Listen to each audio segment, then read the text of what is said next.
বন্ধুরা, আমরা দিনরাত অক্লান্ত পরিশ্রম করে তোমাদের জন্য মনোমুগ্ধকর গল্প তৈরি করি। তোমাদের সাপোর্ট আমাদের নতুন নতুন গল্প তৈরি করতে অনুপ্রাণিত করে। তাই আমাদের এই নতুন চ্যানেলটিকে লাইক, শেয়ার এবং সাবস্ক্রাইব করে আমাদের পাশেই থাকো। চলো তাহলে আজকের গল্পটা শুরু করা যাক।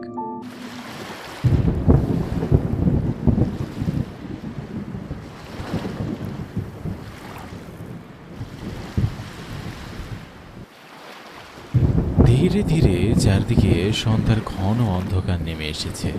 ঘড়ির কাঁটা জানিয়ে দিচ্ছে এখন আনুমানিক সন্ধ্যা 6টা বাজে। আকাশে বজ্রের গর্জন শোনা যাচ্ছে। দূর থেকে দেখা যাচ্ছে পিছনে বিস্তৃত জলরাশি আর সীমানার ওপারে অস্পষ্ট গাছপালা। নদীর পাশে ছোট্ট একটা কাঠের ঘাটে নৌকাটি এসে থামে। নৌকাটি থেকে নেমে আমি কাদা মাটিতে পা রাখলাম। উফ, কি হাওয়া রে বাবা! শ্বশুরবাড়িতে যাওয়া না হলে আজ আর নামতামই না। হাড় কাঁপিয়ে দিচ্ছে বাতাসটা।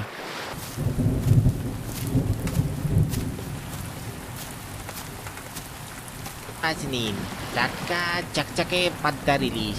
আজকের মাথায় এমন ইলিশ আর কোথাও পাবেন না। এগুলো একেবারে নদী থেকে উঠে এসেছে। আমি সেখানেই থেমে যাই। মুখটা ঘুরিয়ে দেখি ঘাটের এক কোনায় দাঁড়িয়ে আছে পরনে সাদা ধুতি আর মাথায় গামছা দেওয়া একজন লোক। বজ্রপাতের আলোতে পাশে একটি ছোট ডালের মধ্যে রূপালী ইলিশ মাছ চকচক করছে। আশেপাশে আমি ছাড়া আর কোনো ক্রেতাও দেখা যাচ্ছে না। এই বৃষ্টিতে মাছ বিক্রি করেন আপনি? কত করে দিচ্ছেন? পাদ্দার টাটকা ইলিশ কাকা, রাত হয়ে এসেছি তাই আপনার জন্য 400 টাকা করে কেজি। আজকে শুধু 1 কেজি বাকি আছে। ভাগ্য ভালো কিন্তু আপনার বলতে হবে। এতদিন পর শ্বশুর বাড়ি যাচ্ছি, কিছু না নিয়ে গেলে কেমন দেখায়।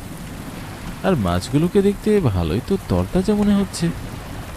আচ্ছা দিন, আমাকে পুরো 1 কেজিটাই দিয়ে দিন। আমি মাছটা হাতে নিয়ে মাছওয়ালার দিকে তাকালাম। মাছওয়ালা আমার দিকে তাকিয়ে একটা হাসি দিয়ে বলে, বুঝলেন কাকা বাবু, এই ইলিশ খুবই দামি মাছ, সবার ভাগ্যে জোটে না। আচ্ছা তাহলে তো বলতে হবে আমার ভাগ্যটা আজ ভালো। আমি মাছের টাকাটা পরিশোধ করে কাদা মাটিতে হাঁটতে শুরু করলাম। চারপাশের অন্ধকার আরো গাঢ় হয়ে আসছে আর বাতাসে উড়ে যাচ্ছে গাছের পাতাগুলি। বাতাসের জোর এত বেশি ছিল যে ছাতাতেও কোনো কাজ হচ্ছিল না। বৃষ্টির পানি ভিতরে ঢুকে শরীর ভিজে যাচ্ছিল। রাস্তা দিয়ে চলতে চলতে দূরে একটা চায়ের দোকান চোখে পড়ল। হারিকেনের আলোয় স্পষ্ট বোঝা যাচ্ছে। আমি ছাতা নিয়ে হাঁটতে হাঁটতে সেদিকে এগিয়ে গেলাম। এই বৃষ্টির রাতে কোথায় চললেন? সাথে তো দেখছি ইলিশ মাছও এনেছেন। শ্বশুরবাড়ির দিকে যাচ্ছি ইলিশ মাছ নিয়ে। সকালে সময় হয়নি তাই এখনই রওনা দিয়েছি। শুনুন বাবু, এত রাতে এই রাস্তা দিয়ে একা একা চলাফেরা করবেন না, বিশেষ করে মাছ নিয়ে তো নয়। পুরনো লোকেরা বলে এদিকের রাস্তায় নাকি রাত গভীর হলে ভালো কিছু দেখা যায় না। খুব সাবধানে চলবেন বাবু। এসব কথাই আধুনিক যুগে এসে মানুষ বলে নাকি? হ্যাঁ, এগুলো তো কথার কথা। কথার কথা নয় বাবু, যারা শুনেছে তারা জানে। এখনো মাঝে মাঝে লোকজন হারিয়ে যায়, বিশেষ করে যারা মাছ বা খাবার নিয়ে রাতে রওনা দেয়। চাইলে আরও কিছুক্ষণ এখানে বিশ্রাম নিতে পারেন, বৃষ্টিটা একটু কমুক। আমি ইতস্তত করি। বাইরে তখনও ভালোই বৃষ্টি হচ্ছে। বাতাসের শো শো শব্দে দোকানের টিনের চালা কেঁপে ওঠে। মনে মনে ভাবি থেমে থাকবো নাকি রওনা দিব। কিছুক্ষণ অপেক্ষা করার পর মনে হলো আর দেরি করা ঠিক হবে না। শ্বশুর বাড়িতে পৌঁছাতে দেরি হলে আবার সমস্যা হয়ে যাবে। আচ্ছা আমি চলি তাহলে। ভালোভাবে যাবেন বাবু, রাস্তায় যদি কোনো কিছু ডাকাডাকি করে পিছনে ফিরে তাকাবেন না। মনে রাখবেন, পিছনে ফিরে তাকাবেন না কোনোভাবেই। চায়ের দোকানদারের এই কথায় বুকের ভিতরে হালকা কাঁপুনি অনুভব করলাম। এক হাতে ইলিশ মাছ, আরেক হাতে ছাতা নিয়ে চললাম শ্বশুর বাড়ির উদ্দেশ্যে। ঘাট থেকে বের হওয়ার পরে মেঠো পথের পাশে জল কাদা জমা ধান খেতে মাঝখানে সরু পথ দিয়ে এগিয়ে চলেছি। আকাশে মাঝে মাঝে বিদ্যুৎ চমকাচ্ছে, একবার আলোকিত করে আবার গিলে নিচ্ছে অন্ধকার। আশেপাশে একটানা ঝিঝি পোকার ডাক কিংবা গাছের পাতার ফাঁকে নিশি জাগা প্যাঁচার ডাক অন্ধকারের সাথে মিলেমিশে রাতের পরিবেশটাকে আরো ভৌতিক করে তুলেছে। এই রাস্তায় তো অনেকদিন হলো আসি না। কি যে অন্ধকার রে বাবা, হেঁটে যেতে না পারলে আজ অনেক বিপদ হলো। আমি কিছু দূর হেঁটে যেতে না যেতেই হঠাৎ ঝোপের পাশ থেকে একটা ঠান্ডা কণ্ঠ ভেসে আসে। এই যে মশাই, একটু দাঁড়াবেন? আমি থেমে চমকে যাই। চারপাশে তাকিয়ে দেখলাম কোথাও কেউ নেই। আমি সামনের দিকে তাকাতেই কণ্ঠটা আবার শোনা যায়। এবার কণ্ঠটা একটু কাছ থেকে আসছে বলে মনে হচ্ছে। এই যে শ্বশুর বাড়ির দিকে একা যাচ্ছেন বুঝি? বিদ্যুতের হালকা ঝলকানিতে চোখের সামনে আবছাভাবে ফুটে ওঠে একটি মানুষের অবয়ব। মধ্যবয়স্ক একজন লোক দাঁড়িয়ে আছে আমার কিছুটা দূরে। মাথায় চুল ভেজা, পরনে ধুতি। প্রথমে দেখা যায় খুব স্বাভাবিক, কিন্তু কোথাও যেন একটা অদৃশ্য খাপছাড়া অনুভূতি ঘিরে ধরেছে আমাকে। কে আপনি? কোথা থেকে এলেন? এই পথেই যাচ্ছিলাম বাবু, আপনারই দেখে ভাবলাম একসঙ্গে গেলে ভালোই হয়। রাস্তাও ভালো না, একা একা এই রাস্তায় চলে ঠিক হবে না। আপনি কোথায় থাকেন? আমি এই আশেপাশেই থাকি, খুব পুরনো বাসিন্দা বলা যায়। লোকটার কথাগুলো শুনে মনে মনে হাজারটা প্রশ্নের ভিড় জমলেও মুখে কিছু না বলেই আমি নীরবে এগিয়ে চলি। মনে হচ্ছিল কিছু জিজ্ঞাসা করলে যেন অদৃশ্য কোনো অনিষ্ট ডেকে আনব। চারিদিক তখন বিদ্যুতের ক্ষণিক আলোয় অদ্ভুত এক ছায়াময় রূপ নিয়েছে।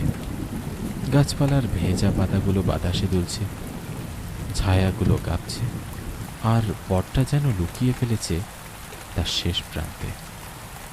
কাদামাটিতে পা রেখে পিছনে ছড়িয়ে পড়া ভেজা চিহ্ন রেখে আমি হাঁটি। লক্ষ্য করি সেই অচেনা লোকটাও নিঃশব্দে আমার পাশে পাশে হাঁটছে, একটু শব্দ না করে।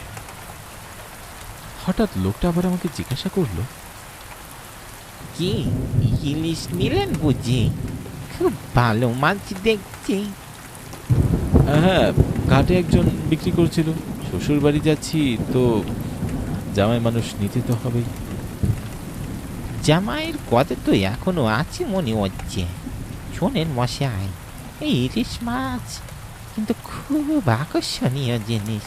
কেউ কেউ বলে মাছের গন্ধে ভূত টানে। ভুটানে মানে? আপনি মনে হয় খুব কল্পনাপ্রবণ মানুষ। অচেনা লোক হঠাৎ থেমে যায়, চোখ দুটো বিদ্যুতের আলোয় অদ্ভুত চমক দিচ্ছে। সে একটু নিচু গলায় বলে, সব কল্পনা নয় ভাই, কিছু কিছু সত্য গল্প হয়, বিশেষ করে এই রকম বাদল রাতে। একটা ঠান্ডা বাতাস আমার ঘাড় বেয়ে নেমে যায়, মনে একটু অস্বস্তি জন্মায়। একসময় ঝোপের ভিতর থেকে ভয়ানক কোনো কিছু ডাক শোনা যায়। তারপর সেটা ক্রমে কর্কশ্বাস কেমন যেন অমানবিক হয়ে ওঠে। আপনি কি শুনলেন ওই শব্দটা? হ্যাঁ, ওরা ডাকছে কারো জন্য হয়তো। ডাকছে মানে? ওরা জানে আপনি ইলিশ মাছ নিয়ে যাচ্ছেন। এই মেঠো পথে রাতের বেলায় এরকম অনেক কিছু শোনা যায় বাবু। আমি তার কথা শুনে অবাক হয়ে চোখ বড় বড় করে তাকিয়ে থাকি। বুকের ভেতর কেমন একটা ঠান্ডা স্রোত বইতে থাকে। ঠিক সেই মুহূর্তে আকাশে এক বিকট বজ্রধ্বনি হয়, আর বিদ্যুতের চমক চারপাশকে আলোকিত করে দেয়। হালকা ঝলকানির মধ্যে আমি স্পষ্ট দেখতে পাই লোকটা দাঁড়িয়ে আছে, কিন্তু আশ্চর্যের বিষয় হলো তার কোনো ছায়া নেই। চারপাশের গাছপালা আর নিচের ছায়া স্পষ্ট দেখা গেলেও তার নিচে যেন অদ্ভুতভাবে ফাঁকা পড়ে আছে। এ কি আপনার ছায়া কোথায়? লোকটা মাথা নিচু করে হালকা একটা হাসি দেয়। প্রথমে আমার মনে হয় কেবল ভদ্রতা দেখাচ্ছে, কিন্তু ক্রমেই হাসিটা যেন একটা বিকৃত রূপ ধারণ করে। ধীরে ধীরে তার হাসির সুর বদলে যায়, এক ধরনের অস্বাভাবিক কটাক্ষ ভরে ওঠে। তার শরীরের আকৃতি যেন মুহূর্তের মধ্যেই বিকৃত হয়ে যাচ্ছে। তার চোখের মনির রংটা ধীরে ধীরে সাদাটে হয়ে যাচ্ছে, কেমন যেন দানবীয় রূপে বদলে যাচ্ছে লোকটা। ইলিশ মাছের গন্ধ পাচ্ছি কতদিন পর। তার চোখে খিদে আর পাগলামির ছায়া। সে আমার হাত থেকে ইলিশ মাছের পোটলাটা ছিনিয়ে নেয়। সে দাঁড়িয়ে দাঁড়িয়ে কাঁচা ইলিশ কামড়ে খেতে থাকে। এক কামড়ে পুরো ইলিশ সে গিলে ফেলে। বাঁচাও, হে কি দেখলাম আমি অনুভব করি সামনে ঘোর বিপদ অপেক্ষা করছে। বুঝতে পারি এখন যদি পালাতে না পারি তাহলে হয়তো এই রাতের চিরস্থায়ী অন্ধকারে আমাকে মিশে যেতে হবে। শরীরের সমস্ত শক্তি এক করে প্রাণপণে দৌড়াতে শুরু করি। চারপাশের কোনো কিছুই তখন আর পরিষ্কার দেখাচ্ছে না, কেবল মাথার ভিতরে একটাই আওয়াজ বারবার ঘুরপাক খাচ্ছে, দৌড়াও দৌড়াও দৌড়াও, পালাও এখান থেকে। পিছনে অনুভব করি পিশাচের হাত যেন আরো লম্বা হয়ে আমার দিকে এগিয়ে আসছে। আমি দৃষ্টি না দিয়ে কোনো কিছু না ভেবে দৌড়াতে থাকি, শুধু সামনে, শুধু বাঁচার তাকিদে। কিন্তু দৌড়াতে দৌড়াতে হঠাৎ এক শক্ত কিছুর সাথে প্রচন্ড ধাক্কা খাই। শরীরটা ছিটকে পড়ে যায় কাদা মাটিতে। চোখের সামনে সবকিছু ঝাপসা হতে শুরু করে। তারপর সমস্ত জগৎ আমার চারপাশ থেকে মুছে যায়। আমি জ্ঞান হারিয়ে নিথর পড়ে থাকি কাদার ভিতর।